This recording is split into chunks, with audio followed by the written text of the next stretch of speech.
ابتداء اسلام میں جو سب سے پہلا جمعہ پڑھا گیا وہ کیا ہے؟ مدینہ منورہ میں. اور مدینہ منورہ کے بعد یعنی اس کے بعد جو سب سے پہلا جمعہ پڑھا گیا وہ کون سی ایسی جگہ ہے جہاں پر یعنی دوسری مرتبہ سب سے پہلا جمعہ پڑھا گیا؟ اس کے بارے میں کیا ہے؟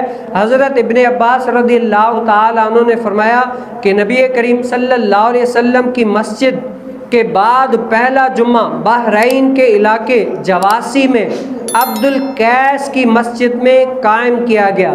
یعنی یہ ایک ایسا ہے، کیونکہ یہ جمعے کا بیان چل رہا ہے، یہ ایک ایسی جگہ ہے جہاں پر دیہات والا علاقہ ہے، دیہات کی جگہ ہے.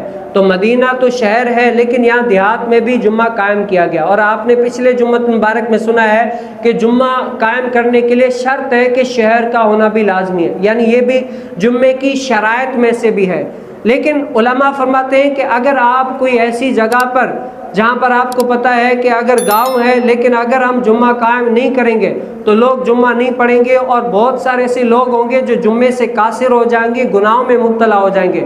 تو اب وہاں کا جو بڑا ہے اس کو چاہیے کہ وہ کسی مفتی کے پاس جائے اور اس کی ایسی کوئی حالت صورت نکالے جس کی وجہ سے وہاں پر جمعہ قائم ہو سکے اور لوگ نیکیوں میں آ کر زندگی گزاریں اور جمعے کو ادا کر سکیں. تو یہاں پر یہ حدیث مبارکہ لانے کا مقصد کیا ہے کہ جواسی یعنی بحرین کے علاقے وہاں پر دوسرا جمعہ قائم کیا گیا جو کہ دیہات کا علاقہ تھا، لیکن کیا ہے بامر مجبوری کہ لوگ اسلام کی طرف راغب رہیں، جمعے کے ثواب سے قاصر نہ رہ جائیں، جمعے کا ثواب حاصل کر لیں تاکہ وہ جمعہ حاصل کر لیں اور پڑھ لیں. تو انہوں نے اس نیت کے ساتھ وہاں پر کیا ہے جمعہ شروع کیا اور جمعے کی نماز کو ادا کیا.